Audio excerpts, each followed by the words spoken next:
नमस्कार साथियों, स्वागत है आपका भी अनके 24 यूट्यूब चैनल पर। बहुत बहुत साथियों, बाज़ार की चर्चा कर लेते हैं क्योंकि बाज़ार में जैसे कि मैंने 2 दिन पहले भी बोला था कि बाज़ार में गिरावट आएगी। और गिरावट इसलिए आएगी क्योंकि बाज़ार अपने हेज पे था। हेज मतलब इधर भी जा सकता है, इधर भी आ सकता है। बाज़ार के जो 2-3 अभी ट्रिगर बचे हुए हैं, वे ट्रिगर बाज़ार की दशा और दिशा तय करेंगे। क्योंकि जो बाज़ार के अंदर लगातार एफआईआई की बिकवाली चल रही है ना, पिछले 5 दिनों से, जब से जुलाई सीरीज की शुरुआत हुई है, तब से एफआईआई लगातार बिकवाली कर रही है और कल भी बिकवाली का ही आंकड़ा आया। कल एफआईआई की अगर बिकवाली की बात करें तो 1481 करोड़ रुपए की बिकवाली की एफआईआई ने कैश में, और 1700 करोड़ रुपए की बिकवाली की है इंडेक्स में। अगर बात करें डीआईआई की, तो डोमेस्टिक इंस्टीट्यूशनल इन्वेस्टरों ने कोई ज़्यादा बड़ी खरीदारी नहीं की है। वो कितनी खरीदारी की है? मात्र 1333 करोड़ रुपए की खरीदारी की है। जब इतनी खरीदारी है, जबकि हमारे प्रति महीने के जो एसआईपी के आंकड़े हैं, सिस्टमेटिक इन्वेस्टमेंट प्लान, वो लगभग 26,000 करोड़ रुपए के आसपास में आते हैं। इतनी बिकवाली, उसके बाद में भी डीआईआई का ना खरीदना किस ओर इंडिकेटर कर रहा है? ये किस ओर दिशा दे रहा है? ये इसी ओर दिशा दे रहा है कि बाज़ार में देखो क्या है, 10 तारीख से ना नए रिजल्ट सेशन की शुरुआत होने वाली है। फिर रिजल्ट में जो कंपनियां हैं, वे किस तरह के अपने रिजल्ट पेश कर रही हैं। पहला तो जो डीआईआई हैं और एफआईआई हैं, इस ओर नज़र बना के रखें। दूसरा, कंपनियों की जो बल्क डील आ रही हैं और जो आईपीओ की भरमार लगी है, इसके चलते भी बाज़ार को ऊपर जाने में बहुत ही रुकावट आ रही है। और फिर सबसे बड़ा जो ट्रिगर है बाज़ार का, वो है तुम्हारा अमेरिका और भारत की डील। क्योंकि अमेरिका ने ताइवान के साथ डील करके क्या किया है कि भारत पे प्रेशर टैक्टिक्स का इस्तेमाल किया है। क्यों किया है? क्योंकि देखो, अमेरिका ने ताइवान के साथ में डील करी, मतलब ताइवान के जो प्रोडक्ट अमेरिका में जाएंगे, उन पे अमेरिका 20% का टैक्स लगाएगा। मतलब ये है, अगर ताइवान ने 1 करोड़ का माल बेचा, कहाँ पे? अमेरिका में, तो 1 करोड़ में से वो 20 लाख रुपए तो अमेरिका को ही दे के आएगा। 20% का टैक्स ये हो गया। 80 लाख रुपए अपने घर लाएगा वो ताइवान। और अगर अमेरिका ताइवान कोई माल भेजता है, तो उसको कोई भी किसी भी तरह का टैक्स नहीं देना, मतलब अपने लिए उसने बाज़ार खोल दिए। ये बाज़ार किस ओर इशारा कर रहा है? मतलब भारत को प्रेशर टैक्टिक्स में लिया जा रहा है कि देखो ताइवान के साथ हमने क्या डील की है। क्योंकि ताइवान को 46% के टैरिफ में रखा था अमेरिका ने कि 46% टैक्स लगेगा आपके ऊपर। तो ताइवान ने सोचा 46 से अच्छा 20 में मामला सेटल हो जा रहा, तो मामला ठीक है। थोड़ा सा एफआईआई डीआईआई के आंकड़े पर नज़र डाल लेते हैं। फॉरेन इंस्टीट्यूशनल इन्वेस्टरों की मैंने आपसे बताई थी, कल 1400 करोड़ रुपए के आसपास की बिकवाली की और डीआईआई ने 1300 करोड़ रुपए की खरीदारी की। सोना तुम्हारा 96,800 का बना हुआ है। चांदी है तुम्हारा 1,05,600 पे बनी है आपकी। अगर बात करें विक्स की, तो वोलेटिलिटी इंडेक्स आज बढ़ गया है, 14 के आसपास विक्स हो गया। रुपया हमारा स्टेबल है। रुपया हमारा 85 रुपये 39 पैसे पे खुला था। और रुपया इसलिए स्टेबल है क्योंकि डॉलर इंडेक्स गिर रहा है। अगर बास्केट ऑफ करेंसी की बात करें, तो बास्केट ऑफ करेंसी में जो डॉलर है वो कमज़ोर होता जा और भी कमज़ोर होता जा रहा है, 97 रुपये पे आ गया है। क्रूड ऑयल स्टेबल बना हुआ है, $67 प्रति बैरल पे क्रूड ऑयल बना हुआ है। कल बात करें यूएस के बाज़ार की, तो यूएस के बाज़ार में कल हाफ डे था और कल आधा दिन तक ही रहा। और लेकिन आधा दिन में भी डाउ जोन 344 पॉइंट चढ़ के, नैस्डैक 200 पॉइंट चढ़ के और S&P 500 51 पॉइंट चढ़ के बंद हुआ। मतलब हाई बना रहे हैं अमेरिकी बाज़ार। और अब आज का है अमेरिका में छुट्टी, तो वो लॉन्ग वीकेंड पर चले गए हैं अमेरिकी बाज़ार। इस बीच में जो बड़े बड़े ट्रिगर आने वाले हैं, भारत का एक डेलीगेशन जो कि अमेरिका में बैठा हुआ है, वो अपने जो राजनीतिक हित है उनको नज़र में रखते हुए सोच रहा है कि यार किसी भी तरह से मामला गड़बड़ नहीं होना चाहिए। और जो भी डेयरी प्रोडक्ट या कृषि प्रोडक्ट पे भारत सरकार अड़ी है, वो इसीलिए अड़ी है कि कृषि प्रोडक्ट में और डेयरी प्रोडक्ट में हम किसी तरह से भी अमेरिका को एंटर नहीं करना चाहते। अमेरिका चाहता है कि भारत जो अपने जो डेयरी प्रोडक्ट है उनमें हमें एंट्री कर दे। इसमें भी रस्साकसी वाला माहौल चल रहा है। बात करें पिरामिल फार्मा की, तो साथियों पिरामिल फार्मा में 2700 करोड़ रुपए की आज बल्क डील हुई है और 2700 करोड़ रुपए में लगभग 10% जैसा हिस्सा बेचा है। बात करें एमकेस फार्मा की, तो एमकेस फार्मा में भी 551 करोड़ रुपए की बल्क डील हुई है, जो कि तुम्हारा लगभग 2.5% के आसपास हिस्सा बेचा है और 1280 रुपये के फ्लोर प्राइस से उन्होंने अपनी बिकवाली करी है। ये आज उनकी डील रही है। अब अगर आज सबसे बड़ा जो ट्रिगर है वो रहा है तुम्हारा जो रक्षा मंत्रालय की तरफ से ऑर्डर मिला है 1,05,000 करोड़ का, जिसमें जो BDL है, भारत डायमेट लिमिटेड है, BEL है, कोचिन शिपयार्ड है, या तुम्हारा जो मझगांव डोक है, या गोवा शिपयार्ड है, इन कंपनियों के लिए बहुत बेहद अच्छी खबर है। इसका देखो, जो आपने देखा होगा, जब भारत और पाकिस्तान के बीच में कॉन्फ्लिक्ट बढ़ा था, उस दौरान हमारा जो एयर डिफेंस सिस्टम था वो काफ़ी क्विक फास्ट रिएक्शन दे रहा था, इसीलिए भारत में कोई भी मिसाइल टच नहीं करी। जबकि भारत की तरफ से जितनी भी मिसाइल दागी गई हैं उनके पुख्ता वीडियो भी मिल रहे हैं। उन वीडियो में ऐसा दिख भी रहा है कि भाई क्या कुछ हो रहा है, मतलब वहाँ पर जाकर टच भी कर रही है, मतलब पाकिस्तान का कोई भी एयर डिफेंस सिस्टम काम नहीं कर रहा था। तो अभी रक्षा मंत्रालय की तरफ से 1,05,000 करोड़ रुपए के इस सौदे को मंजूरी दी गई है। इससे पहले मैंने एक वीडियो में बताया था कि ऐसी कुछ गहमा गहमी चल रही है, शायद दे सकती है। 40,000 करोड़ रुपये जैसे नेवी को दिए जाएंगे और 30,000 करोड़ रुपये उसमें एयर डिफेंस वाले सिस्टम को है, और बाकी का जो पैसा है वो तुम्हारा थल सेना वाले मामले में दिया जाएगा। इसे DRDO और BEL दोनों मिलकर करेगी, क्योंकि रिएक्शन डिटेक्टिव से काम करेगा, मतलब बहुत फास्ट काम करेगा। जैसे हमें आपने सभी ने जानते हो कि आकाश मिसाइल है, आकाश मिसाइल की जो रेंज है साथियों वो है लगभग 45 किलोमीटर। मतलब आकाश मिसाइल अगर सिस्टम लगा है और 45 किलोमीटर की रेंज तक कोई आ रहा है ना, जस्ट बॉर्डर से रिलेटेड इनको डिप्लॉय किया जाता है, ताकि बॉर्डर के उस पार से अगर कोई मिसाइल दागी जा रही है, छोटी रेंज की मिसाइल दागी जा रही है, तो उसे मार के गिराया जा सके उसी सीमा में। तो उसका जो काम करता है वो आकाश मिसाइल सिस्टम करता है। इसी तरह का जो इंडियन आर्मी के लिए ये प्रोजेक्ट तैयार किया जा रहा है, आकाश मिसाइल के सिस्टम के जैसा ही होगा, बट इसकी जो रेंज होगी ये होगी 30 किलोमीटर। और ये इंडियन नेवी मतलब इंडियन आर्मी वालों के लिए दिया जा रहा है, जो बॉर्डर से रिलेटेड है, जहाँ मतलब जिसे कहीं भी ले जाया जा सकता है, और बहुत ही स्मॉल और छोटा रहेगा, बहुत ही क्विक फास्ट रिएक्शन देने वाला रहेगा। और इसको DRDO और BEL, भारत डायनामिक लिमिटेड से मिलकर बनाएंगे। और एक इंडियन नेवी के लिए जो 40,000 करोड़ रुपये को मंजूरी मिली है, वो साथियों अब नेवी के लिए आप जानते हो कि माइन काउंटर मेजर रिएक्शन होता है, उसके लिए इसे दिया जा रहा है। वेसल जो होते हैं, आपने देखा होगा कि जो ज़मीन के अंदर, ये ज़मीन में आप माइंस बिछा देते हो, इसी तरह से माइंस जो है ना वो समुद्र में बिछाई जाती हैं। तो ये पहले इसका जो मुख्य काम रहेगा, इसे मतलब बहुत उन्नत किस्म से बनाया जाएगा, उन्नत टेक्नोलॉजी से बनाया जाएगा। इसके ऊपर जो ज़्यादातर खर्चा हुआ वो इसकी AI से रिलेटेड टेक्नोलॉजी पर होगा। कारण कि जैसा समुद्री व्यापार है, अगर भारत और पाकिस्तान का कभी कॉन्फ्लिक्ट बढ़ता है तो उसमें हमेशा पाकिस्तान चाहेगा कि भारत का जो समुद्री मार्ग है ना, जो समुद्री व्यापार है ना, उसे प्रभावित किया जाए। और समुद्र के अंदर माइंस बिछा दी जाती हैं, जिससे जो व्यापारिक जहाज़ है, व्यापारिक जहाज़ में कोई मिसाइलें वगैरह तो लगी नहीं होती हैं। उनका तो काम है एक देश से दूसरे देश में सामान पहुँचाना और लॉजिस्टिक करना। ऐसा समझ लो कि आपको मैं छोटे लेवल लैंग्वेज में बता रहा हूँ। जैसे नेवी को ना लेके आप उस पे आ जाओ, मतलब ग्राउंड पे आ जाओ। जैसे ट्रक है, ट्रक अपने यहाँ इस एक सामान दूसरी जगह ले जाते हैं, ऐसे ही समुद्री जहाज एक सामान को दूसरी जगह ले जाते हैं। ना ट्रकों में इतनी कोई बड़े संसाधन होते हैं जिससे किसी दूसरे को मार गिराया जा सके, और ना ही जो व्यापारिक जहाज होते हैं उनमें होते हैं। बट हमारी जो इंडियन एयरफोर्स है वो इस बात की सुरक्षा करती है बाकायदा कि कहीं भी गतिविधियों को अंजाम न दिया जा सके। उसी तरह से ये जो वेसल बनाया जा रहा है, ये समुद्र के अंदर माइंस तो नहीं बिछा रखी, उनकी पुख्ती करेगा, और अगर ये है तो उन्हें डिस्ट्रॉय करने का ये काम करेगा। और इसके अंदर एक टेक्नोलॉजी और डाली जाएगी कि ये अपने से माइंस को डिटेक्ट कर देगा कि जहाँ जहाँ माइन लगानी है, जिससे अगर पाकिस्तानी जो नेवी है वो आना चाह रही है, या पाकिस्तान की पनडुब्बी आना चाह रही है, या कोई भी मतलब पाकिस्तान की तरफ से जो शिप है वो भारत में एंटर करना चाह रहा है, तो उसे मार गिराने में जो मुख्य भूमिका रोल प्ले करेगा वो ये करेगा। ये पहले उसको जिस भी रास्ते से हमारे व्यापारिक जहाज जा रहे हैं उस पर पहले ये निगरानी करेगा, एक तरह से पहरेदार का काम ये करेगा।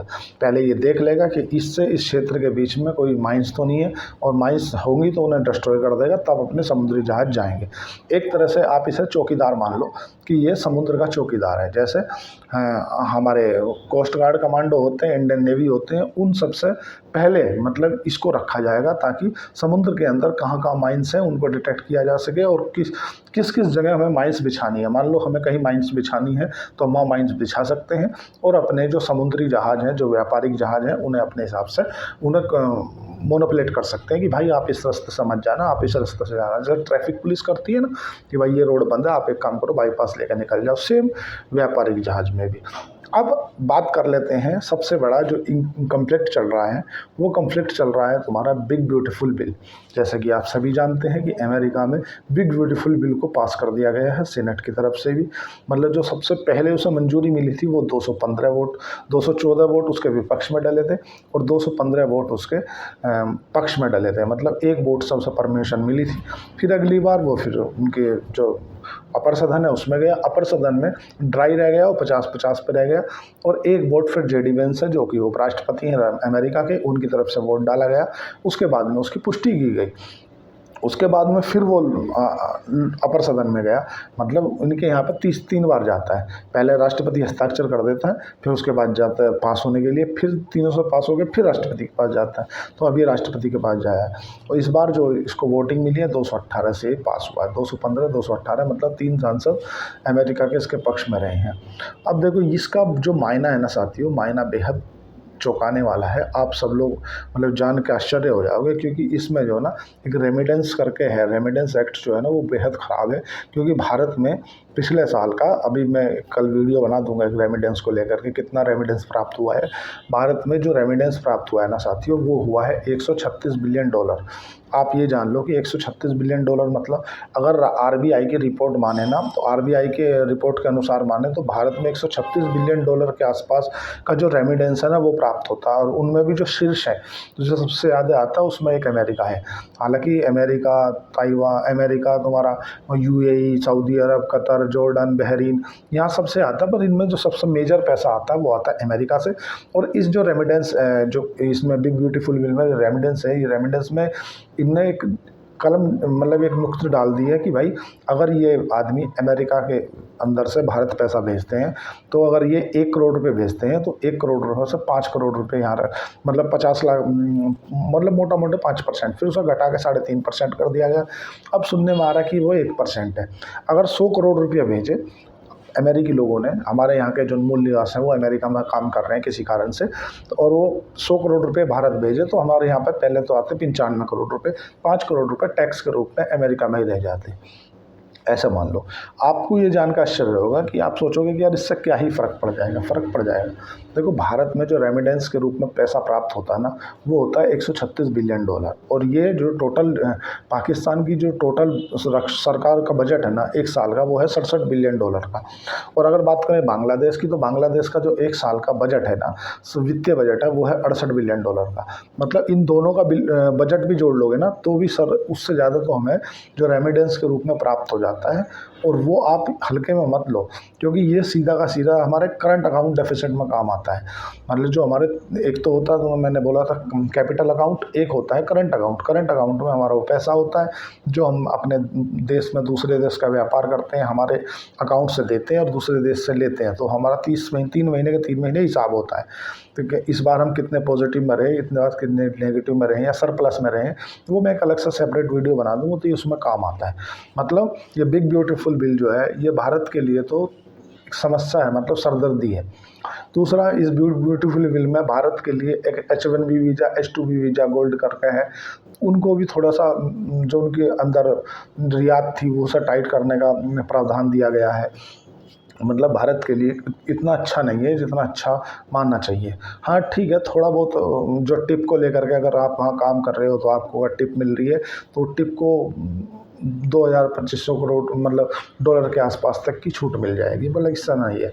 रूस से खबर आई है कि रूस ने जो अफ़गानिस्तान के अंदर तालिबान की सरकार है उसे आधिकारिक पुष्टि दे दी है, मतलब औपचारिक रूप से उसे पुष्टि दे दिया है कि भैया आप जो है हम आपकी सरकार को औपचारिक रूप से मान्यता देते हैं।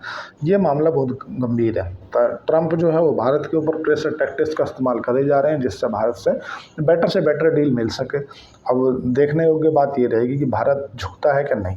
अगर पुष्पा मूवी देखी होगी तो झुकेगा नहीं साला, और वो नहीं देखी होगी तो झुक सकते हैं। उम्मीद ऐसी जताई जा रही है कि भारत कुछ अपने जो डेयरी प्रोडक्ट हैं, जो कृषि प्रोडक्ट हैं, उनको लेके अड़ा है बस, कि भाई देखो और बाकी जगह तो हम सब डील कर लेंगे, बट हमारे यहाँ पे जो मुख्य किसानों की जो जीविका है ना, उसका जो मुख्य कारण है वो कृषि नहीं है। जितने 60% के आसपास किसान है भारत में, उसमें भी जो वे अपना मतलब जीवन यापन चलाते हैं वो कृषि से नहीं चलाते। वे अपनी 2 भैंसें रख लेते हैं, उससे दूध दाल अपना बेचते हैं, उससे उनका जीवन यापन होता है। दाल, आटा, चावल जो किराना वराना लाते हैं उससे ही आता है। और आप अगर डेयरी प्रोडक्टों को भारत के अंदर एंटर दे दोगे तो हमारे यहाँ के जो किसान हैं, जो पशुपालन करते हैं, जो छोटे किसान हैं, मतलब कि एक तो ये है कि 1000-2000 करोड़ के फार्म है, उनकी तो बात अलग है, जिनके पास में 200-500 भैंसे हैं। लेकिन जिनके पास 2 हैं, 4 हैं, 6 भैंसे हैं, उनकी ज़्यादा समस्या है। तो भारत अपनी डील तक कहाँ तक अड़िग रहता है या कहाँ हो पाता है, वो देखने योग्य बात रहेगी। लेकिन एक तरफ और हलचल मच गई है। देखो क्या है, यूनाइटेड किंगडम के एक मीडिया की तरफ से भारत को अपना दुश्मन करार दे दिया गया है। हो सकता है ये व्यू बटोरने की एक अभिलाषा रही हो कि भारत में अपना दुश्मन बना दो, और इससे व्यू, भारत को पॉपुलेशन ज़्यादा है तो व्यू ज़्यादा मिलेगा। क्यों ऐसा? ऐसा इसलिए है कि यूक्रेन के साथ में रूस का युद्ध हो रहा है और रूस को इंटरनली सपोर्ट कर रहा है भारत, ऐसा उस मीडिया में कहा गया है, जो कि यूके की एक मीडिया खबर है। उसमें ये काफ़ी मीडिया बहुत ज़ोरों से खबर चल रही है कि भारत को अपना दुश्मन डिक्लेयर कर देना चाहिए, और साइलेंट दुश्मन है, जो कि आज रूस ने यूक्रेन की हालत कर दी है मार मार के। और जो उसको इंटरनली सपोर्ट कर रहे हैं वो कर रहे हैं भारत और चाइना, क्योंकि भारत सबसे ज़्यादा क्रूड ऑयल खरीदता है और चाइना सबसे ज़्यादा क्रूड ऑयल खरीदता है। लेकिन यूके वाले ये भूल गए हैं शायद कि भारत अगर अब उससे रूस से तेल खरीदता है तो सब प्रोसेसिंग करके यूरोपियन देशों को बेचता है, तो यूरोप वाले भी तो उतने ही दोषी हुए जितना कि भारत हुआ, या उन्हें भारत को दुश्मन मानना है। बस कुल मिलाकर बात ये है कि ये चाहते हैं कि भारत को भी इसमें कहीं ना कहीं शामिल किया जाए। जबकि भारत की जो पॉलिसी रही है, भारत की न्यूट्रल पॉलिसी रही है। भारत बोलता है ना तो मैं यूक्रेन की तरफ हूँ, ना मैं रूस की तरफ हूँ, मैं तो शांति का पक्षधर हूँ। मैं तो दोनों देशों को बोलता हूँ कि भाई शांति से रहो, शांति का ही हम प्रस्ताव देते हैं, हमें तो दोनों बैठ कर बात कर लो, शांति से कर लो। जब इजराइल और ईरान का कन्फ्लिक्ट बढ़ा, उस दौरान भी भारत के प्रधानमंत्री नरेंद्र मोदी की तरफ से कहा गया था कि भाई आप आ जाओ, मैं बैठ कर बात करा सकता हूँ, शांति कर लो, लड़ाई झगड़े में कुछ नहीं रखा। पुतिन की तरफ से भी कहा गया था, जबकि भारत एक परमाणु देश है, परमाणु संपन्न देश है, और भारत ने ही शांति की सबसे पहली पहल की थी। जब पाकिस्तान के अधिकतर जो एयर बेसिस हैं वो भारत ने एक ही क्षण में तबाह कर दिए थे। हमारे जो सुदर्शन है, ब्रह्मोस, जब उसके तुम्हारा जो किराना हिल्स है जहाँ पे उन्होंने अपने न्यूक्लियर बम के वे रख रखे थे ना, उनका मतलब हेडक्वार्टर था, ऐसा मान लो तुम।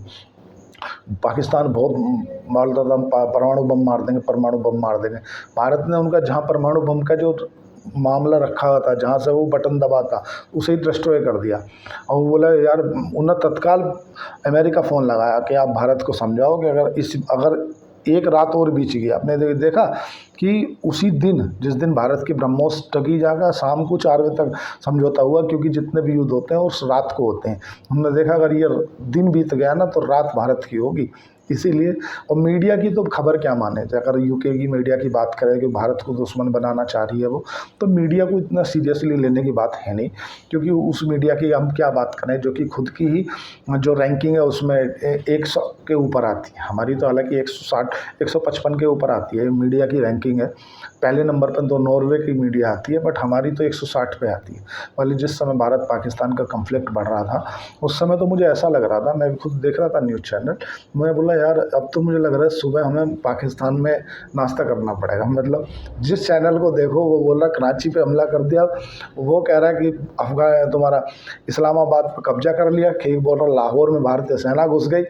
अगले दिन भारतीय सेना को आगे इंटरफेयर करना पड़ा कि सरकार क्या कह रहे हो, कुछ देख भी लो, सोच भी लो, समझ भी लो, कब कुछ दे बत्ती जा रहे हो सर। अगर सेना को काम करेगी तो उसका आप बताओ कि अगर हमारी सुखोई को मिसाइल लेकर उड़ रहा है तो क्या बताएगा ये सुखोई उड़ रहा है, ये देखिए इसमें 8 मिसाइल है, ये मार दी इस्लामाबाद से। मतलब कुछ भी नेक्स्ट लेवल ही चल रहा था। पर चलो खैर, अब एक जगह और की देखो क्या, भूचाल जो है ना वो सब गहमा गहमी चलती रहती, रस्साकसी खत्म होने का नाम नहीं ले रही। अब भारत और चीन के बीच में एक रस्साकसी और खस गई है। देखो क्या है, जो दलाई लामा है ना, दलाई लामा का चुनाव होने वाला है, और दलाई लामा एक पद है, ना कि कोई व्यक्ति का नाम है। जैसे कि दलाई लामा जब 13 मार्च 1959 में जब उस तिब्बत में और जो आज का अरुणाचल प्रदेश है, उस समय पर जो तिब्बत की सरकार हुआ करती थी उसका चाइना के साथ कॉन्फ्लिक्ट बढ़ गया और चाइना का और तिब्बत के साथ में युद्ध हो गया। और युद्ध में हुआ क्या कि उनकी जो सरकार थी वो गिरती सी नजर आई। तो उस दौरान जो दलाई लामा थे 13 मार्च 1959 को वो भारत की ओर चल पड़े और ऐसी भी उम्मीदें जताई जा रही थी कि शायद ये पहुंच पाएंगे कि नहीं पहुंच पाएंगे, लेकिन उनका भाग्य अच्छा रहा। उन्होंने अपनी जो ड्रेस थी उसे उतार के अपने मतलब जो चाइना की सेना की वर्दी थी उसे धारण करके और अपना निकल गए और अपने 1 लाख अनुयायियों के साथ में भारत में आए वो 31 मार्च 1959 को। और उस दौरान हमारे जो तत्कालीन प्रधानमंत्री थे पंडित जवाहरलाल नेहरू, उन्होंने उस समय इनका बहुत भव्य स्वागत किया। और उसी की देन थी कि आज जो है 1959 में, चाहे इसे भी आप कारण मान सकते हो कि हमारा जो 1962 में चाइना के साथ में युद्ध हुआ उसका कारण एक ये भी रहा होगा कि दलाई लामा को भारत ने शरण दी थी।